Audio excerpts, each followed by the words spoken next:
This is an island surrounded by water, big water, ocean water. Trust me, I'm like a smart person. I'm very consistent. I'm a very stable genius.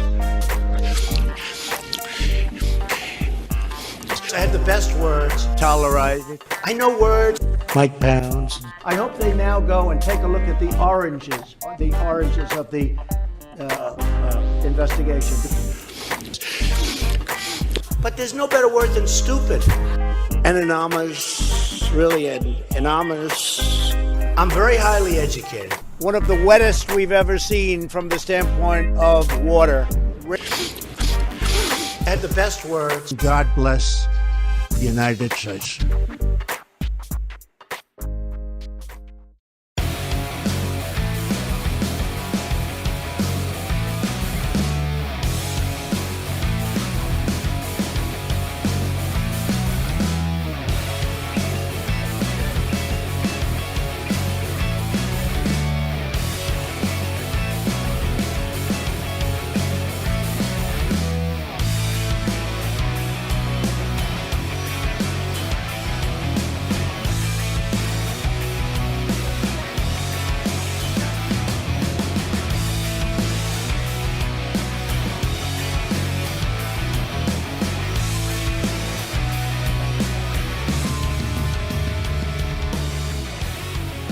The nation, Waldorf Nation, everybody, welcome to the show. We got a good one today. We are, of course, going to talk about, of course, Donald Trump, how he is coping with the loss, as well as Trump supporters. Fun time, as always. We have Ben Shapiro, that is having a meltdown over Dr. Jill Biden. Funny stuff, always. We have Ivanka Trump, of course, not having fun on social media. Let's just say that. And then, of course, we got something serious. We're going to talk about the COVID relief bill that is trying to work its way through Congress. Not good. Not good. Hey, thank you, Scott Bloom, for the sub. Much appreciated. As well as, of course, Kathy Harvey yesterday for the biddies. Much appreciated. For everyone else, please like and share the stream. Very, very helpful that you do so. Helps out greatly. Yeah, Ben Shapiro, Ben Shapee-word, Ben Shapappy, Ben Shapipi, whatever you want to call him. We're gonna have some fun. So that's gonna be a lot of fun to cover. Lot to talk about. It's days like this that kind of like make me want to be a streamer. It's videos like that that make me want to be a streamer sometimes. Where I'm not a streamer, obviously. Even though I'm streaming right now, but I'm like a, clip content creator, etc. Just going and doing the live play-by-play videos, too much fun. It would be a lot of fun to do that sometimes. So, Ben Shikaka, you guys are great. Oh, I love it. I love it. All right. So anyway, what we're gonna do? Oh, thank you. Much appreciated. They've been noticing, I see you've been noticing my beard. So it's just, I've been like, yeah, I might as well let it go. Just let it go. Let it grow into beautiful beardness. All right, anyway. Yes, there is a free Prime sub, which is really nice. Got to grow up for winter. I know it gets cold here. All right, anyway. That's it. Please like and share the stream. It helps me out. Obviously, of course, the subs, the bits, and everything, that's awesome. I definitely appreciate all of that. That said, let's get into the show. Let's start out with sad Trump. Very sad, baby. It is official. Donald Trump has lost again. Now, yesterday, the Electoral College gave Joe Biden the 270 electoral votes that he needed to win in order to become president of the United States.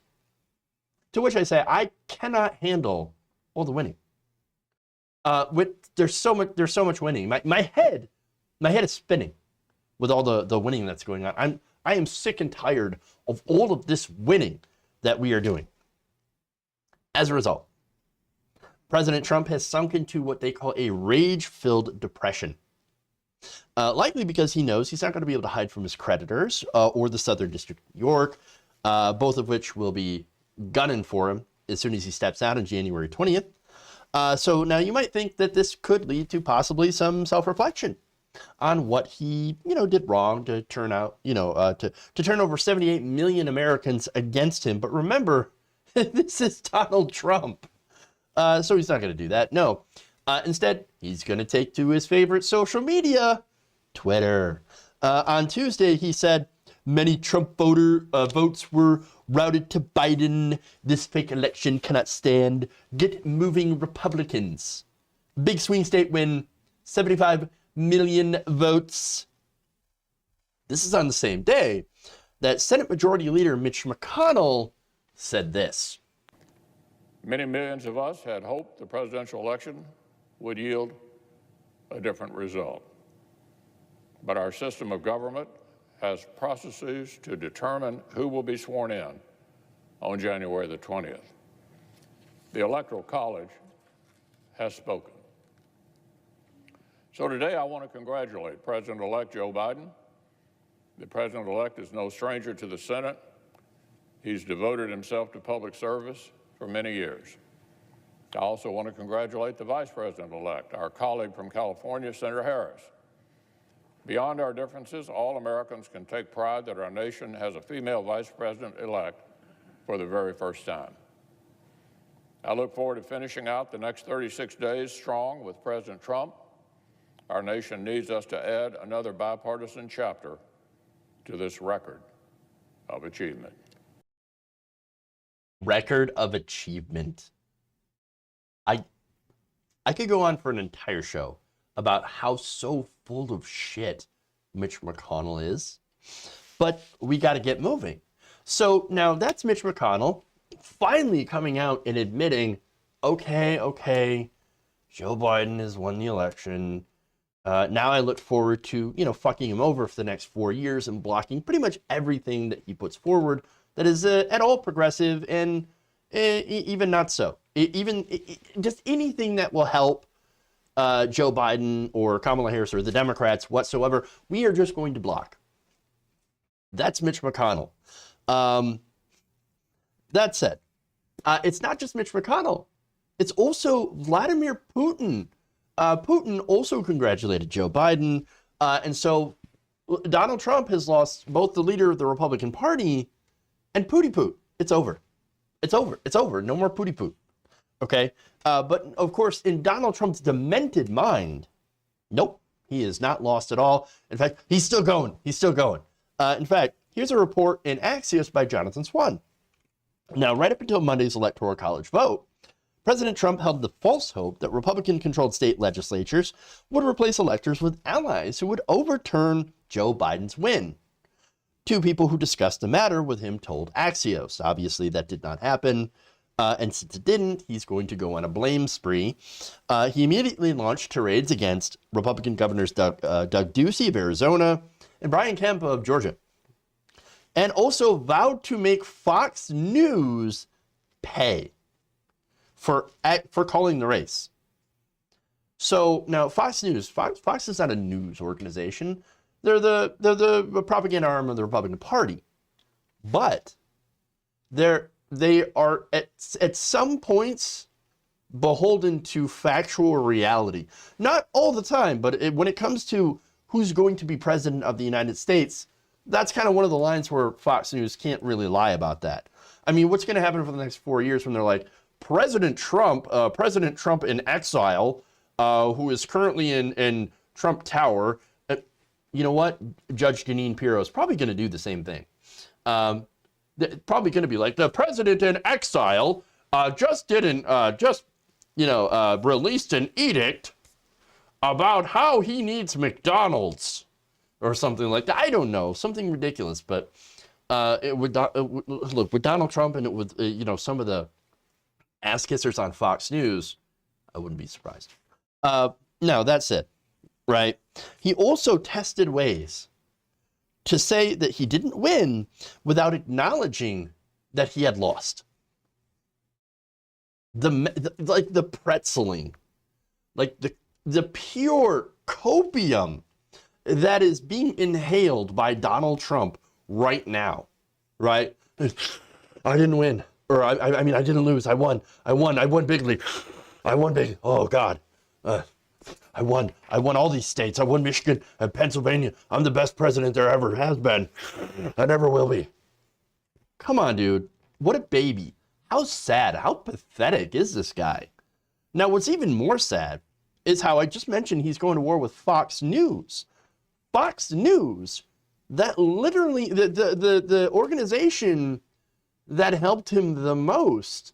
Like, this is a guy who had people on, like, from Fox News literally call in and give him policy ideas. This guy. All right. In fact, Trump, according to the Axios report, has been telling confidants that people at the highest levels of Fox News have reached out. We know who they are. It's Sean Hannity, Lou Dobbs. Wait, isn't Lou Dobbs like Fox Business? I don't know, because they never talk business. Okay. But the people higher up at Fox News, Sean Hannity, they weren't named in this report. So I'm just kind of like spitballing. I'm just like guessing on some of these people that are reaching out to Donald Trump to try to quote unquote repair the relationship. But according to the report, he has no desire to do that. No, how dare you? You have been disloyal to me. He has focused his particular ire on Chris Wallace, Brett Baier, and Martha McCallum.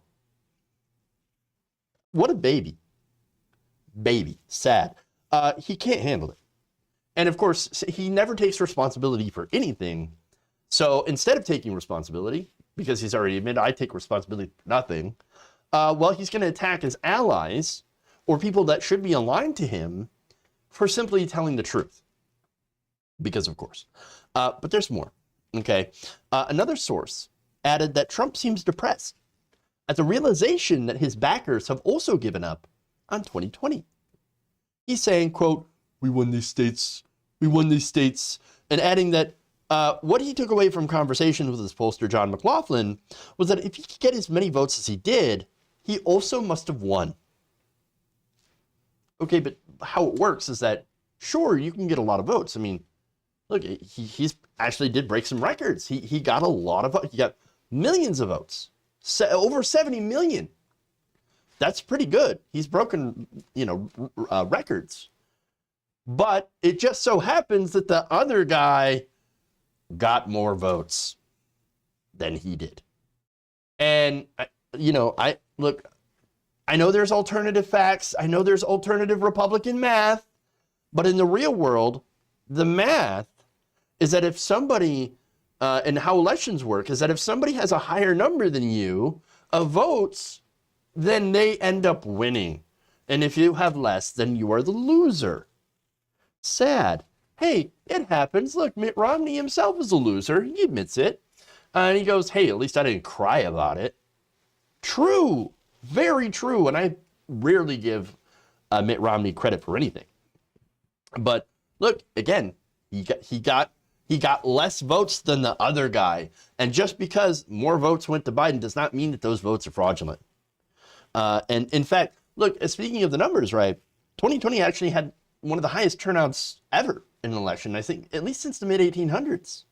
As, of course, a result of COVID, both in the fact that it actually increased the ease of people, of which people could vote, right? So you actually made voting a little bit more accessible by mail. And so, that allowed more people to be able to take part in the election, but also the fact that this was a referendum against an incredibly unpopular president. And so, of course, I mean, that's what happens. And look, you had more people that were, that weren't quite eligible or able to vote back in 2018, for example, 2016, that, have come to, of age within this last 4 years. Younger people who are a huge block of voters that are excited, that they were very eager to get rid of Donald Trump. And so that turnout was huge, even if it was for Joe Biden, who was not an exciting candidate, certainly, but it wasn't about him. It was about getting rid of Donald Trump. And that's what it was. Now, that said, Trump reported, and this is the copium, right? He will say that I don't win to describe the outcome to avoid saying the word lose. Fragile. The man is fragile. He is so fragile. He is so, his ego, I mean, he cannot admit to even himself that he has lost the election. Even though by every single metric, he has lost the election. What a sad, pathetic baby. There you go. There's that. So that's Trump coping. Let's go to how the rest of MAGA is coping. Not good. All right.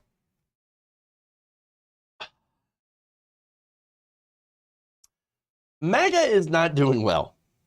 Now, as of Monday night, Biden reached the 270 electoral votes needed to clinch the presidency, as electors in 6 key states cemented his victory by refusing, of course, to vote for Trump in the Electoral College. They voted the way that they were supposed to vote. Since Joe Biden got more votes in those states, the electors then voted for Joe Biden. It's a pretty simple system. Look, I still want to get rid of the Electoral College. I think it's a bygone.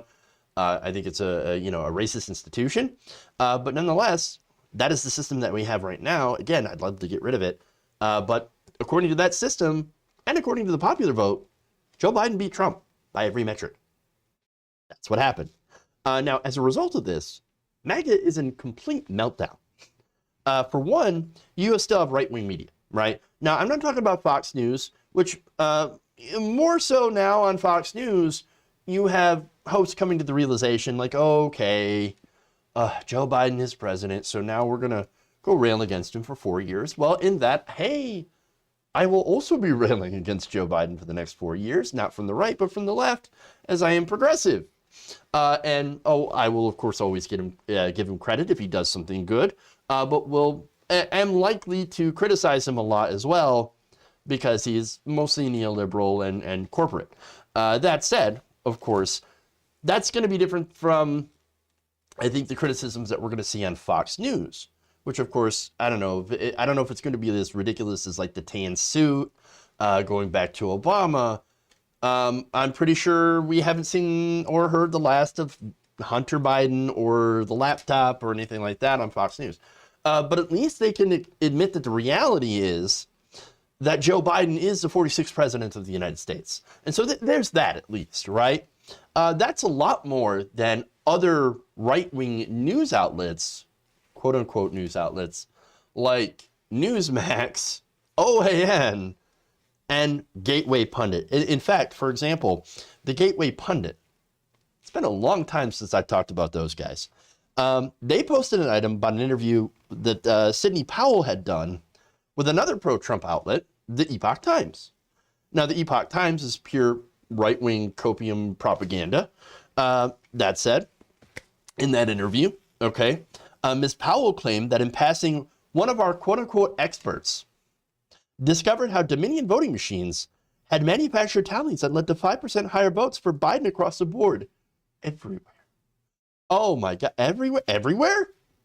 Really? We're going to have to see the evidence for that one, aren't we? Oh, no, because there's no evidence of that. But again, you've got Donald Trump tweeting this out, and you've got MAGA people. There are MAGA people probably in my comment section right now that are like, Donald Trump 2020, it's not over. It's not over. The media voting machine, Hugo Chavez. Of course. And by the way, if you already believe that Hugo Chavez, who is currently busy being dead, created these voting machines in order to then steal the election for Joe Biden in the future, well, then you're going to believe anything. Crazy pants. That's what that is. Crazy pants. But there's Newsmax going to him. Newsmax host Greg Kelly recently said, this is after the, and the timing I think is important, but this is right after the Supreme Court rejected to hear the Texas case where Texas is suing, was suing for swing states because they decided to run their own elections in the way that they saw fit.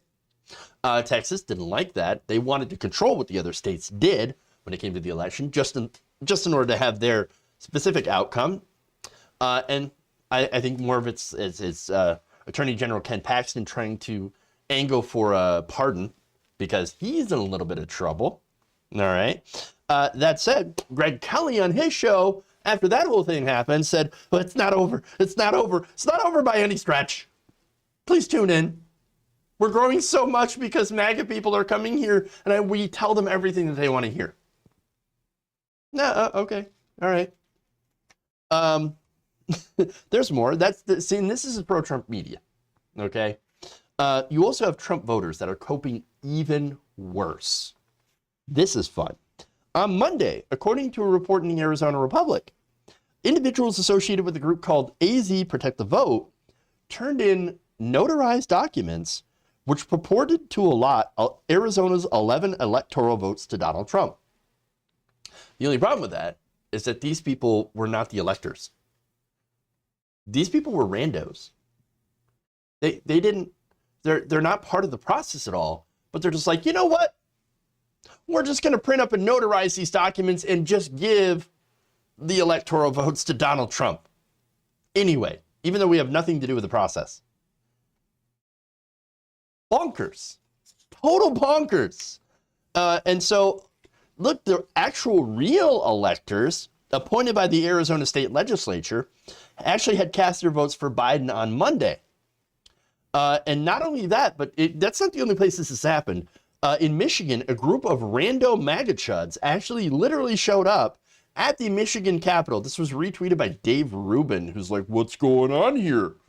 I don't know, Dave. What is going on here? These people claimed that they were electors. And they're like, we want into the Capitol building. We're the electors. And you had a security guard saying, actually, no, we have the electors seated inside. They're literally doing their job right now. There's more. Not only that, but, oh, hey, looks like we've got a raid from TYT. Oh, awesome. Thank you. So not only that, but MLive is reporting that pro-Trump demonstrators in the capital of Lansing on Monday were actually outnumbered by journalists and police officers. So you had these MAGA people that are like, oh, you know, we're so mad because we are outnumbered by journalists. There's nobody backing us up. In fact, here, this is protester Forrest Ray, who said this: those who didn't show up are soft. This fight doesn't stop just because it's cold. Hey, I got news for you. It's not the weather that stopped people from turning out to your stupid Stop the Steal rally. It's the fact that it's over. It's over. It's done. Go home. Go work on 2024. Go work on something else. Donald Trump is not going to be president. It's over. There's more. Trump voters on social media, now they're raging against Mitch McConnell. Now, I showed you the video earlier of Mitch McConnell basically congratulating Joe Biden on the win, as well as Kamala Harris. Here's what Steve America First MAGA CAG has to say. Mitch McConnell just acknowledged Joe Biden as president-elect. Very big mistake, Mitch. Not like, oh, Mitch McConnell, why don't you give aid to the American people? You know, in the form of like a stimulus, and stop blocking aid to needy people. Oh, I'm in trouble. No. He's not at all worried about that. He's like, Mitch McConnell, how dare you? How dare you congratulate Joe Biden? He's not the real president. No, he is your real president. All right, there's more. Unfiltered Americano says Mitch McConnell congratulates Joe Biden and officially recognizes him as the president-elect. These rat bastards in the GOP are despicable. Well, of that, I can actually agree with that. There's more. Go to hell, you weak-kneed SOB. The people will hold the line without you. What people? Nobody shows up to the Stop the Steal rallies anymore. Why? Because they're sad and pathetic. And on and on and on. You get the point, right? In fact, overall, and this number is absolutely disastrous. There's a new poll, right, that actually shows that people who frequently watch Fox News are not willing to accept that Joe Biden had won the 2020 election and that President Donald Trump had lost. So they're just not willing to accept the reality. The studies conducted by Civics and Daily Kos shows that less than 1 out of 5 frequent Fox News viewers say that they accept Joe Biden's victory. And they also believe that the election was not conducted fairly. The poll found that only 51% of participants said that the election was conducted fairly, with 72% of Republicans saying it was unfair to them. Why is it unfair? Oh, right. Because they lost. Sad. Baby. Pathetic. Uh-oh, I'm in trouble. There's more. In terms of accepting the election results, let's see. 58% of participants said that they did accept it, with 59% of Republicans saying that they would not. When you cross-reference with the Fox News viewership among participants who were frequent network viewers, only 11% thought it was fair, and 76% say that it was not fair to Republicans. And only 18% of frequent Fox viewers say that they would accept the election, while 63% said no. These people, okay, so these people have been heavily propagandized to by Fox News, which is ironic because Donald Trump is now attacking Fox News and propping up Newsmax and OAN. But these people have been propagandized to by, as I said, Fox, by Republican officials, by Donald Trump, and now they no longer live in reality. They live in a conspiracy. Now, the problem is that even when Donald Trump's gone on January 20th, these people are still here. They're not going away. Now, on the one hand, it's going to be really funny to watch Fox News and Republican politicians have to grapple with the monsters that they've created. But also, on the other hand, a monster is a monster and is dangerous. So, yay. Not good. Oh boy. All right. Let's move on. We got Ben Shapiro next. Let's do it.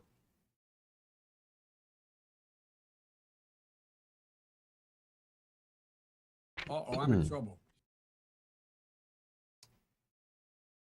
Ben Shapiro is kind of an elitist prick. So now this story is really interesting because it basically is Ben Shapiro critiquing a critique of an article. So now over the weekend, the Wall Street Journal published a piece. It was kind of ridiculous, in which longtime writer Joseph Epstein got a little triggered by Joe Biden and her use of the academic title doctor. So Dr. Joe Biden, right? So now I'm not really upset by this. I was like, who cares? I wasn't upset by the article. I'm not really upset by any of this stuff, okay, that's going on. Like, who cares? Well, Ben Shapiro apparently cares, as did Joseph Epstein. So now, interestingly enough, anybody who has a doctorate at her level can reasonably be referred to as a doctor. Doctor, doctorate, you get it, right? And so the article got panned. I'm not so sure if it was like sexism, maybe the way that he was referring to her in the article, whatever. Okay, sure. But again, not really that big of a deal. That said, Ben Shapiro, in the response to it, well, he had to jump in. And let's take a look at that. Okay, I am a lawyer, which means I am a Juris Doctor.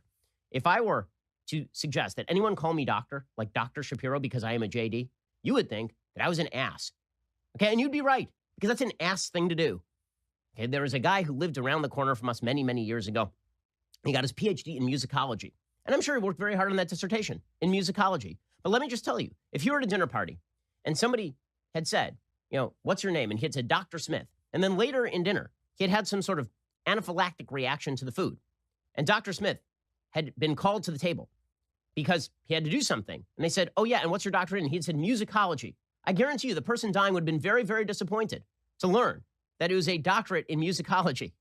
If you're ever on a plane, this has happened before because, as everyone knows, my wife is an actual doctor, meaning a medical doctor, meaning somebody who can take care of you if you have a medical issue. If you're ever on a plane and the pilot says, do we have a doctor on board? If you raise your hand because you're a doctor of gender studies, you're an asshat. If you got like your doctorate in education, I'm sorry, that is not even in the same ballpark as even like a JD, let alone an MD or a PhD in maths and hard sciences. Okay, I'm a liberal arts guy, which means my degrees mean so much less than anybody who's in mathematics or physics, let alone medicine, where you actually take care of people and try to make sure that they are okay physically. What does this guy have to do, have against liberal arts? You just said that you're a liberal arts guy, and then you go and shit on liberal arts. And education as well. I mean, come on, dude. So here's the thing. I think conservatives literally have no sense of art and culture. They don't see the value in it. They don't see the value in art. They don't see the value in culture. That's why they're always like, oh, you take liberal arts. Go get a real career. Go get a real job like a banker. Okay, but sure, we need bankers. As much to the chagrin of some of my lefty folks, we do need someone to help manage and store money and lend it out. And it would be nice if we had some real good reforms to our banking system to actually make it so that it's fair, that people got fair interest rates. That could be a whole show. But okay, we need those, but guess what? We also need art, music, and culture. I know. And those things, it's you can't really do a comparison because they're to different ends and they do different things for society. And so I always hate this conservative, it's almost like a virtue signal kind of thing. Like, yeah, fuck culture, fuck art, yeah, fuck academics, yeah. Dude, shut up. Just shut up, okay? Appreciate things. Art is good. STEM is good. Science is good. Let people do what the fuck they want. I thought you believed in freedom.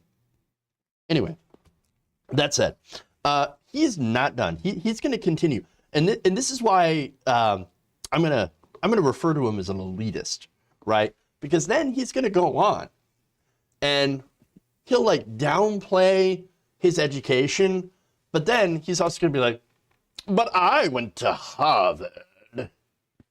Here he is.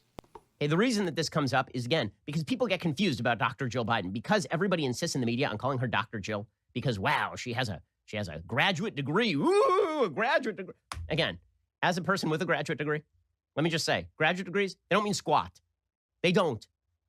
Okay, I'm crapping on my own degree right now, and I went to Harvard Law School. And yes, it doesn't mean a whole hell of a lot. It means that you're smart enough to get a degree. Congrats. But I'm sorry, if you got a doctorate in education because you wrote a paper called, I'm not kidding you, this is Dr. Jill Biden's dissertation at the University of Delaware. Okay, it is called Student Retention at the Community College Level, Meeting Students' Needs. Wow. In any case, I'm sorry. I'm not impressed by your degree. I'm not impressed by the scroll upon which somebody has written a university name. And I have many of those scrolls. I am not impressed by any of that stuff. I'm impressed by what you do for a living, doctor. By the way, this came up when I was at Harvard Law. There was a, and I'll keep dropping that reference because if you're not impressed by Harvard Law, then you certainly should not be impressed by a degree from University of Delaware in education. In any case, I remember when I was at Harvard Law, an actual prestigious law school, okay? And I'm not impressed by it. You shouldn't be impressed by it either. You shouldn't be impressed by it. I mean, I'm not impressed, even though I'm totally impressed because, I went to Harvard Law. But you should be impressed by me, but not impressed by me, and totally not impressed by Joe Biden, who I'm going to shit on. Okay, I get it. You're a whiny, nasally little snob. I get it. You're not exactly the champion of the working class, by the way. But here's the thing. This is such a non-issue. And just watching that, I could tell that he didn't really give a shit either. Okay? Because when you do this for a living, when people are just going through the motions. Ben Shapiro is going through the motions. And he's trying to be funny. He's trying to be entertaining. And he's like, oh, you're an asset. Oh, you're a douche. But he comes off like super whiny and super stupid. And so, look, you can tell that I also, not a big deal for me too, because I'm making fun of Ben Shapiro. But again, this is part of Ben Shapiro's shtick. Sorry. Not stick, like the thing that goes up his ass, or is up his ass. But no, shtick. Okay? Because here's the thing, Ben Shapiro is not a stupid person. I know, shocker, right? That I would say something like that. But seriously, I mean, after all, he did go to Harvard. He went to Harvard Law. So he could be talking about conservative policy. He could be pushing policy. He's again, very smart person, right? But all he seems focused on is talking about bullshit culture war issues. And he brought up like, oh, if you don't want to call Dr. Jill Biden by her honorific, you want to call doctor, that makes you misogynist. I don't agree with that. Okay, very few people are making that argument. And even so, it's kind of disrespectful. And besides, generally, when somebody has a doctorate, you do call them doctor. But it's the thing that it's almost like he avoids policy and only wants to talk about rage bait. And again, it's funny because even though he's a smart guy, he's also not a smart guy because he's wrong. So now, as Seth Abramson points out on Twitter, I have both a JD and a PhD and went to the same law school as Ben Shapiro. I do declare. And I will tell you that him patting himself on the back for not calling himself doctor when he has a Juris Doctor, a degree that isn't an actual doctorate, oops, that's a problem, made me want to time travel and transfer law schools. Let me tell you, it's got nothing to do with the school, everything to do with Ben Shapiro. But see, he continues, Abramson does. He said, what's actually happening here, Shapiro is soaking in envy over the fact that he knows, and I know, and every attorney knows, that a Juris Doctor is not a doctorate, and that a lawyer can never call themselves doctor. Because of course, the fact that the SJD exists, okay? Others pointed out that others on Twitter also pointed out that he's wrong. And Shapiro, as you heard in the clip, also pointed out that he is a Juris Doctor. He could refer himself to Dr. Ben Shapiro, but if he did, and he said that, people would call him an ass. That's because he's an ass. He's acting like an ass. But what you could really call him, and this is the fun part of it, you could call him Ben Shapiro Esquire. Again, where's that right-wing populism, right? Where's that being in tune with regular people, with the working class? Oh, Esquire. Yeah, sure.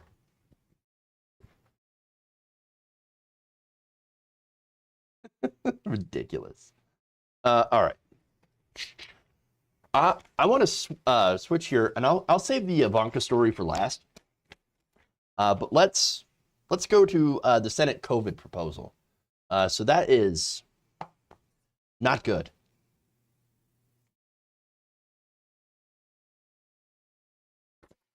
Cool stuff.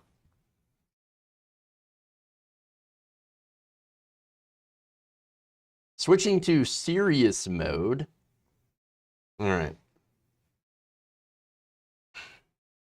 The Senate is now under pressure to deliver a coronavirus stimulus proposal before Christmas and also before the end of the year. Now, unfortunately, what has come out so far about the proposal is that this would be a giant giveaway to corporate America, even more so than the CARES Act, which was a massive transfer of wealth from the working class, from the middle class, to the wealthiest. Now, this was published in the Daily Poster, and so it's an excellent article. I will link it in the description, but let me read some of it. They said that draft legislation circulating in the U.S. Senate would now shield employees and the healthcare industry, executives from legal consequences when their business decisions injure or kill workers, customers, and patients during the COVID-19 outbreak. In fact, the proposal to get legal protections follows a Harvard study showing a surge in worker COVID deaths following the request for government regulators' help. So obviously we have a real big issue right now with not protecting employees, our frontline employees especially. And so, and understand that this is why Republicans and corporate Democrats are pushing these corporate liability bills. And let me give you some examples of why that's a complete and utter disaster. Already we've had workers in food industry plants like, or food processing plants like Tyson Foods. So many of these workers have come down with coronavirus cases, so much so that they've had to shut down some of the plants because of safety concerns, because there was such a massively high infection rate. Now, I talked about that story. It turns out that the bosses knew that this was happening. They knew and they didn't care. They actively took bets on the number of people who would get infected by coronavirus. I mean, it's just really, really nasty, disgusting stuff. And in the wake of that, of course, Mitch McConnell and the Republicans made corporate liability, which would strip away workers' rights to sue the company for unsafe working conditions, such as in those Tyson plants, as part of their so-called coronavirus stimulus package, which doesn't really involve any sort of stimulus. I mean, you could understand maybe with Republicans going, okay, here's what we're going to do. We're going to do a $2,000 a month UBI, all right? And we're going to do some unemployment benefits, but in return, you got to give us corporate liability for the next year. I mean, that's still not a great deal, but it's a good, it's much better than what we're getting. Because Mitch McConnell's like, oh, you know what I'm going to do? I'm going to push corporate liability, and we're going to have no stimulus checks. We're going to have no UBI. We're not going to cancel rent. We're not even going to give money to the states. We're going to give you tiny, tiny little bit of unemployment benefits, but that's it. And then we're going to give massive corporate liability. And you're going to take it and you're going to like it, or else I'm going to block literally everything. And so understand that, like, if Republicans keep the Senate after the Georgia runoffs, that's it. We're not getting any coronavirus stimulus relief. None. Just none. Now, there's more.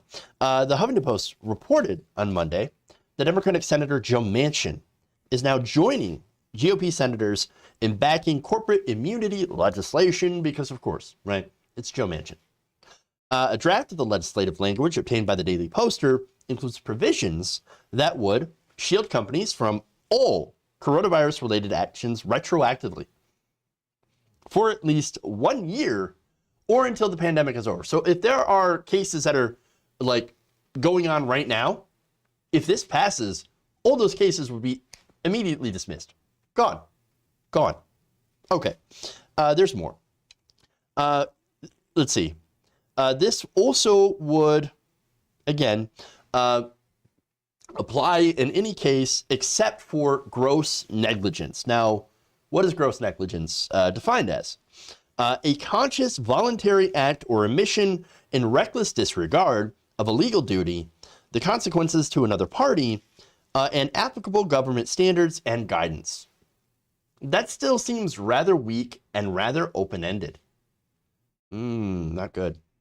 There's more. Another provision would force most coronavirus-related lawsuits into federal courts. So now the problem with that, of course, is federal courts are considered to be more corporate-friendly than local courts and smaller courts. So that can be a little bit of a problem. It would also restrict the enforcement of long-standing laws such as the Fair Labor Standards Act of 1938, the Occupational Safety and Health Act of 1970, and even the Civil Rights Act of 1964, when companies say that they're attempting to comply with the government's coronavirus guidance. It would also empower the Attorney General to deem coronavirus-related lawsuits from workers, customers, and attorneys meritless, and then file civil action against them as retribution. So now if you try to sue your employer and you get sick from coronavirus from, having to go to work, they can go, I don't think your case has merit because I got a lot of campaign donations from said company. And not only am I going to dismiss this because it's meritless, I feel like you have agreed with the company. And so now I'm going to allow the company to sue you, to come after you, or I'm going to come after you. for retribution. How dare you go after the corporations? How dare you? Sick. What a joke. But there's more. Finally, it would also shield healthcare executives from lawsuits through language copied word for word from a statute passed in New York by Democratic Governor Andrew Cuomo amid a spate of COVID deaths in the state's nursing homes. Sick. Very, very sick. So look, this is what the American people are seeing, right? Come out of Congress, all while you have a 9/11 worth of people who are dying from coronavirus every single day. And what are our lawmakers doing? Protecting corporations. It's sickening. It's disgusting. So now, are there some provisions for regular people? Well, maybe. Lawmakers released a separate $748 billion COVID-related proposal that includes some expanded unemployment benefits, an extension of the Paycheck Protection Program, which, by the way, has very little oversight, as we have seen millions and millions of dollars end up going to large companies, chain stores, and even to Joel Osteen and others. And let's see, there's more to this. It would fund COVID-19 testing and vaccine distribution, okay, but also reauthorize the CARES Act provision, allowing the government to funnel money to out-of-work defense contractors. Oh, great. Awesome.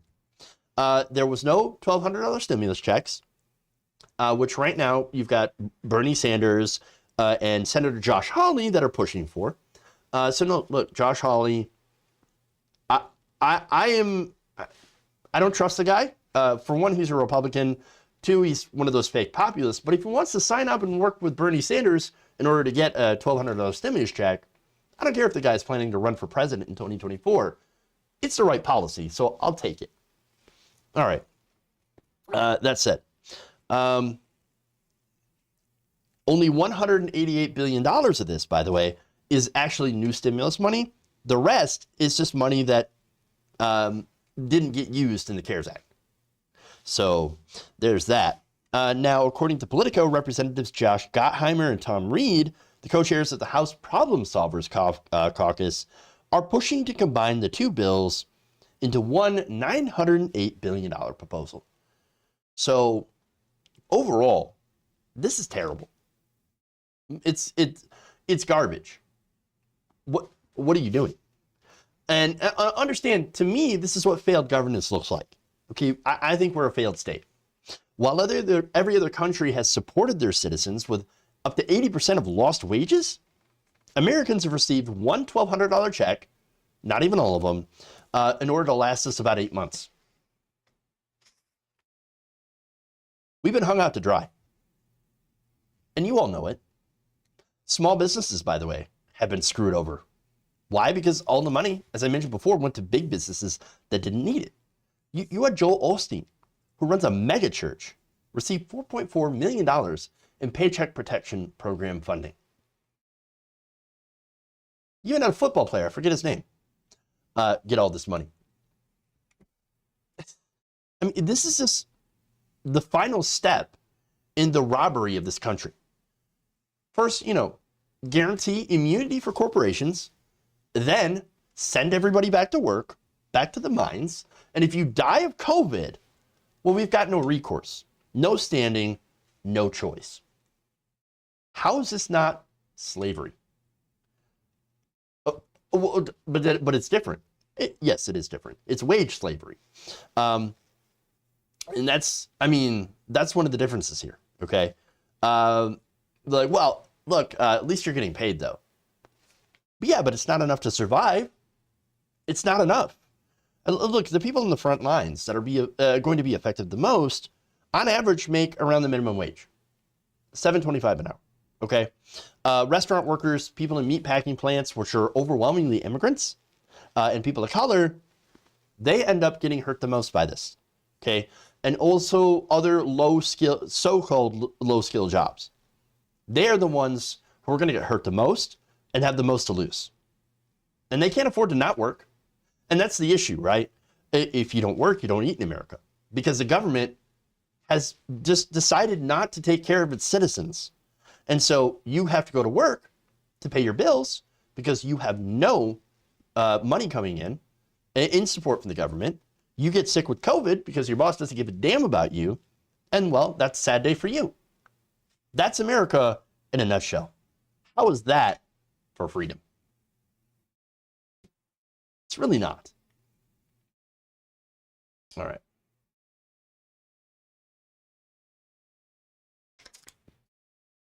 One more story for you guys. Kind of lighten it up here. Let's make fun of Ivanka.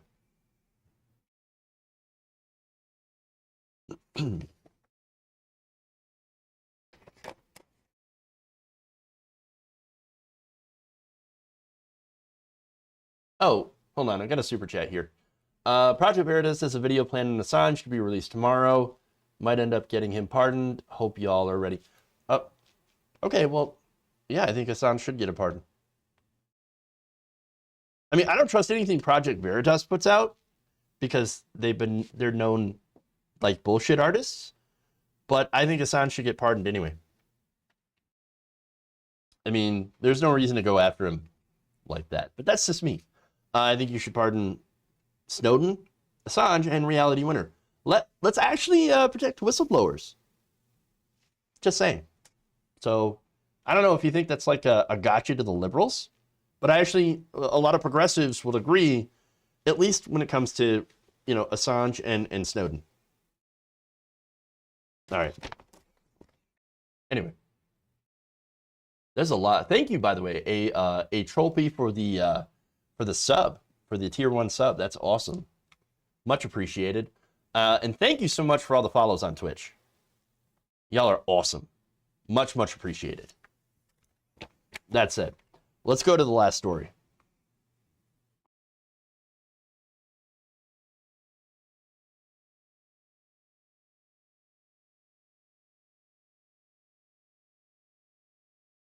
First daughter Ivanka Trump has had enough of the lockdowns, and she wants you to know about it. Now, here's what she said on social media. These blanket lockdowns are not grounded in science. These arbitrary rules imposed by callous politicians are destroying lives. It's just wrong for small business owners to have to fight so hard to keep the American dream alive. There's so much wrong with that.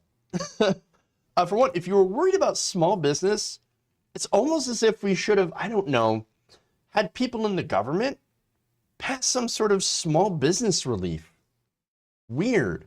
Because, look, if you're going to lock down, which I agree with, then you should support the citizenry as well as small business. Big corporations are going to be fine, as we have seen. But unfortunately, your father happened to be in charge and just gave all the money to the corporations. Weird how that worked out. Huh. Very strange. But look, another thing that would help is if we had a small business program that actually had accountability in it, that actually had some oversight in it, so that big companies could not dip into it. Well, people like Tom Brady or people like Joe Osteen taking, millions and millions of dollars that should have been for actual small business. I don't know if she knows that because Ivanka Trump is not exactly smart. She doesn't really know a whole lot. And that's the thing about her. She pretends to be a smart person. She pretends to be a lot of things, actually. But in reality, she's just as dumb as the rest of the Trump family. The only thing that's different is that she's kind of pretty. And that's really, really subjective, by the way. But look, I don't know if she's trying to gaslight us or if she's just like super dumb and doesn't know any of this stuff. But otherwise, it didn't go well on social media either way. Okay, because right now we have over 308,000 people that have died from coronavirus in this country so far as a result of the inaction by the administration, as well as supporters that do not mask up and that do not take responsibility. They've decided that they don't want to take personal responsibility. They think that their freedom is to go inside and eat at a fucking Applebee's Indoor, like dine in, you can go and carry out. It's the same food, but no. I think the experience is what they're looking for. They want to go out and they want to have somebody wait on them and service them, not just hand out food through a window, but they actually want someone to literally physically wait on them. It says a lot, okay? And so, yes, that's one of the big problems here, is that they think it's their God-given right during a pandemic for you to be able to go out and do that. I like my meat. And then, of course, spread the virus. The problem that I have here is if your server has to dress up as if they're going into surgery with scrubs, PPE, you got gloves, you got face shields, you got masks, then maybe you shouldn't be eating in that, okay? And maybe we should, take some time, mask up and maybe do some, stay at home, eat in for a while. Maybe get delivery or something like that. Okay, do that. It would help a lot. It would actually help us to be able to open up sooner if we all were on the same page. And unfortunately, we're not. Here we are. So now, as a result of her anti-science take on lockdowns, on blanket lockdowns, she got blasted. For one, Citizens for Ethics in Washington, here's what they tweeted out. It will never stop amazing us that in the midst of the worst pandemic in the century, rather than turning to doctors and scientists, the closest advisors to the president were his fashion brand owning daughter and slumlord husband. This is why we need tighter nepotism laws. 100%. Again, throughout the entire administration, ever since they were named to be advisors in the White House, I constantly would ask, and you guys know, what kind of table? What does Jared Kushner bring to the table? For all I can tell is that they're a pair of failed children that have failed up to these important positions and that they know nothing about what they're doing. But you think Jared Kushner knew a damn thing about peace in the Middle East? No, but he did know a lot about trying to add in the blockade of a country that didn't buy his building, which happened. And so they don't know anything, but like the rest of the Trumps, who also don't know anything, their entire deal is to grift as much as humanly possible. And that's what they do, and that's what they're good at. But there's more tweets here. This is fun. Robin said, maybe you should talk to Senate Majority Leader Mitch McConnell about providing them assistance. Otherwise, shut up. Which, by the way, Mitch McConnell is pushing corporate liability with no stimulus, very little small business support. Congratulations. All right, more. Gary Liggum says, I'm kind of looking forward to watching Ivanka try to out-nutty Marco between now and 2022. You remember they did move to Florida and to a place that is nicknamed the Billionaire's Bunker, which is totally appropriate for a Trump. Liz Dye says, there's more to science than cosplaying with test tubes, right? Well, again, the Trumps, Ivanka is an expert at cosplaying for things that she has no qualifications in doing. Shane says, hey, Ivanka, we had a blanket lockdown twice. Guess what? We have no COVID cases. None. Zero. And this is somebody from the state of Victoria in Australia. 0 cases. Blanket lockdowns do work. If only we had been on the same page to try it. Would have been nice. Finally, a couple more here. Lena Record says, idiot fake scientist prefers making money to saving American lives. True. Only the Truth says, if only the federal government had trillions of dollars to help these people so the American dream could flourish again post-pandemic. Instead, wealthy trillions got tax breaks, trillions in tax breaks, and millions in PPP, including Trump's, and yes, Kanye and Tom Brady, while $450 billion were never distributed. I wonder if that could have gone to a UBI. Or if any of that could have actually gone to the citizens. Because guess what? When you put money into the hands of people, it actually also helps business, both large and small. You don't have to be a genius to understand how that works. But I guess it helps to not be Ivanka.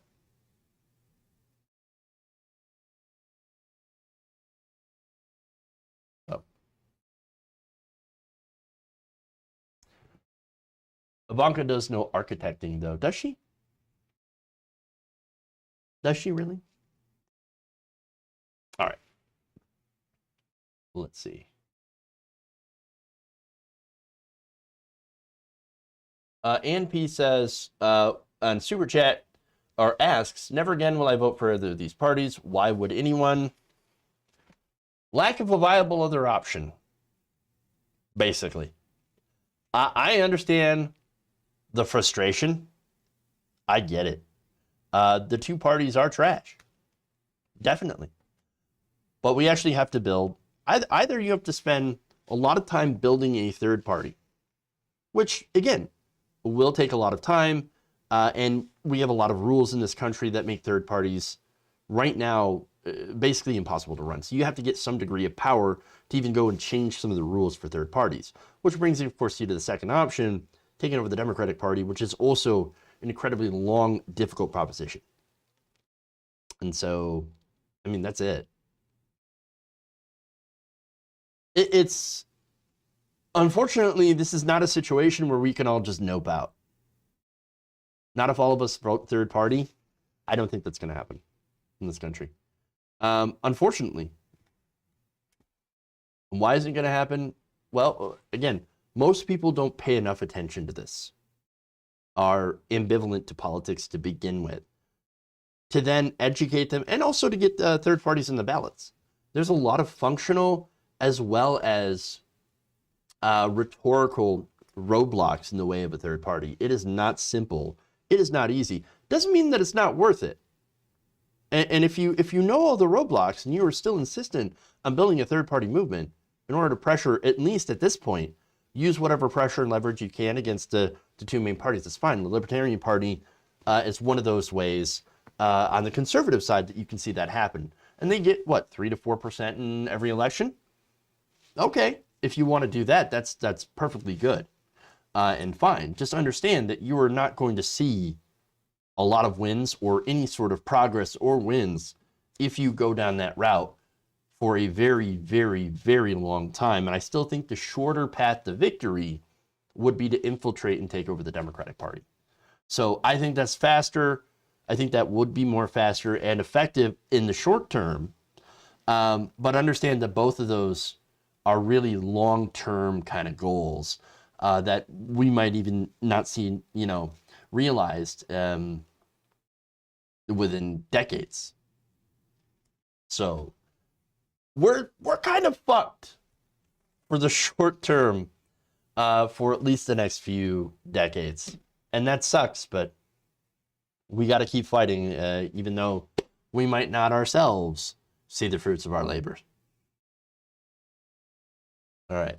Anyway, that said, you guys, thank you for staying around, around the nation with me, going around the nation. Thanks to everybody on Twitch. Please make sure to follow our channel. We do shows every day. That's every day, 4 to 5 p.m. Eastern. So please hit the follow button, become subscribers, all that stuff. YouTube, please subscribe as well for our videos and all that wonderful stuff. So thank you again for the raid, TYT. That was pretty awesome of you guys to come over and raid the channel. Much, much appreciated. And hopefully I want to see a lot of you back tomorrow for another excellent show. All right, guys.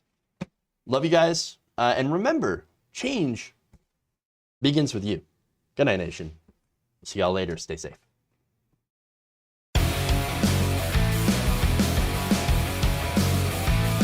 There's some whores in this house. See us some nights. Thailand.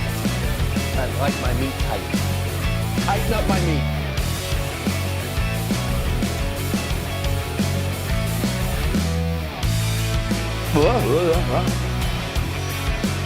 I have not loved this conversation.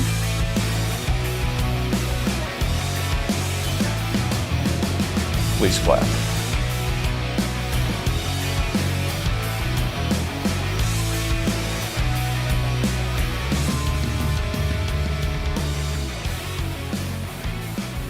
They're kicking me out the door.